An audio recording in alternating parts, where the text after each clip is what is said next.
प्रथम भारतवर्ष के समस्त होमगार्ड साथियों को मेरी ओर से सादर प्रणाम।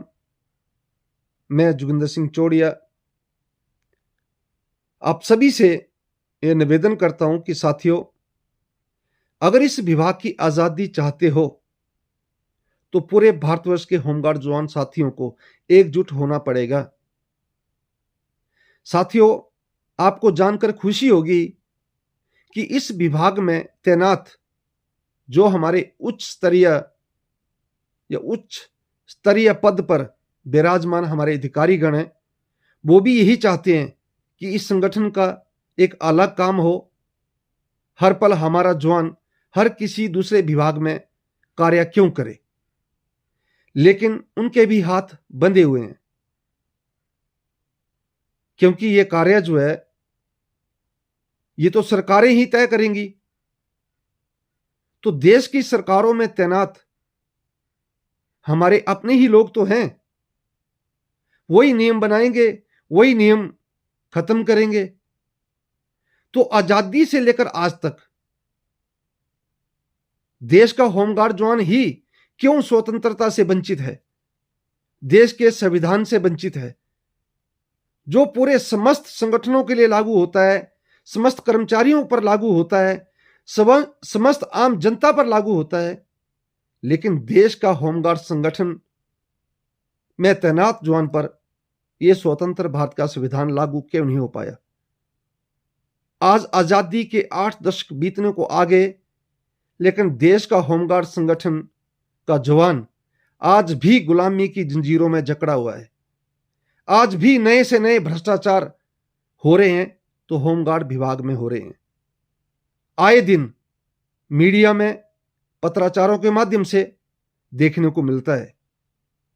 तो दोस्तों, अगर इस विभाग की आजादी के लिए और स्वतंत्र भारत के संविधान के लिए जो हम पर लागू नहीं होता है, उसे लागू करवाने के लिए हम सबको, पूरे भारतवर्ष के होमगार्ड साथियों को एकजुट होना ही पड़ेगा।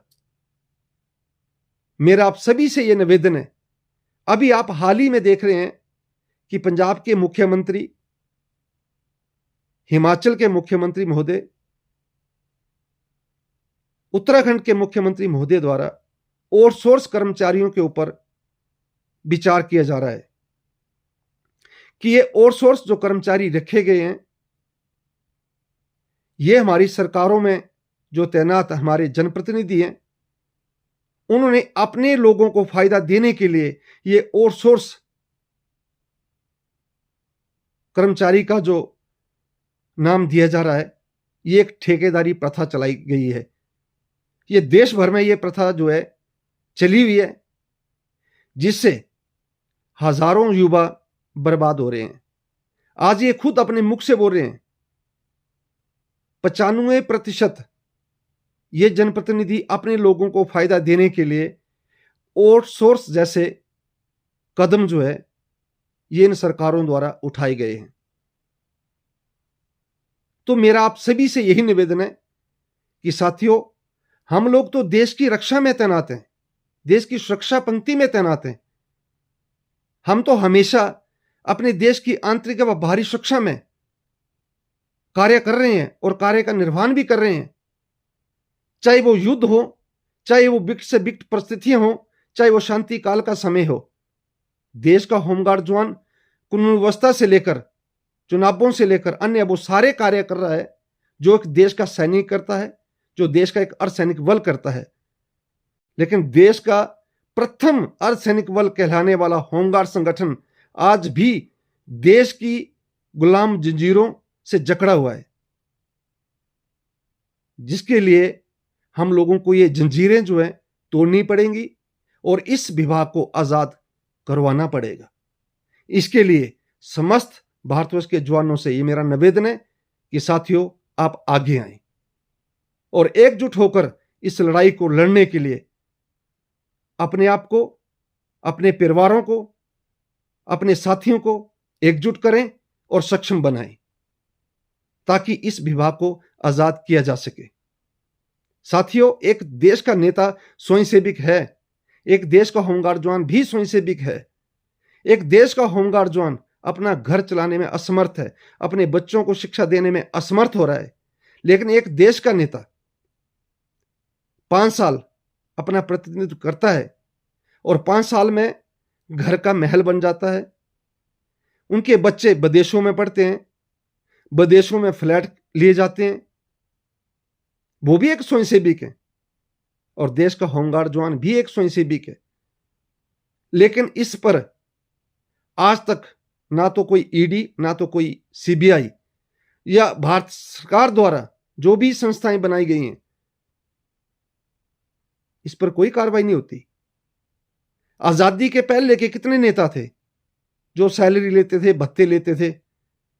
हमारे आज के नेता तो पेंशन तक भी ले रहे हैं। और एक नहीं, जितनी बार पद ग्रहण किया जाता है उतनी बार की पेंशन जो है मुहैया करवाई जाती है।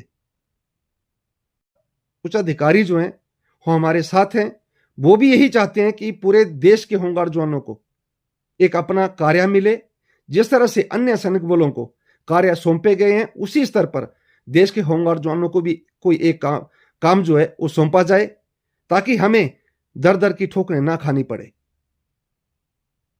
इसलिए मैं पूरे भारतवर्ष के होमगार्ड जवानों को यही कहना चाहता हूं कि साथियों, एकजुट होकर जो है आगे बढ़ें और अपने हक के लिए इस लड़ाई को जरूर लड़ें, ताकि इस विभाग को इस गुलामी से आजाद करवाया जा सके।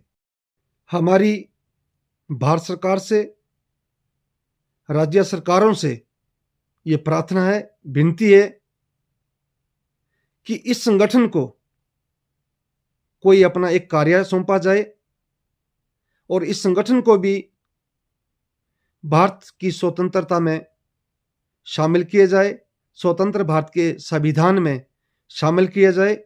जो अन्य कर्मचारी वर्गों को, सैनिक संगठनों को प्राथमिकताएं लागू की गई हैं, वो देश के होमगार्ड जवानों को भी लागू की जाएं।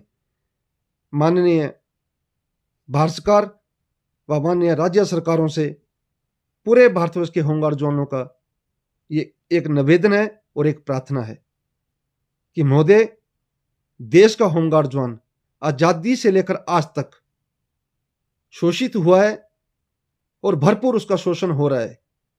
इसलिए इस शोषण से निजात दिलवाने की कृपा करें। जय हिंद।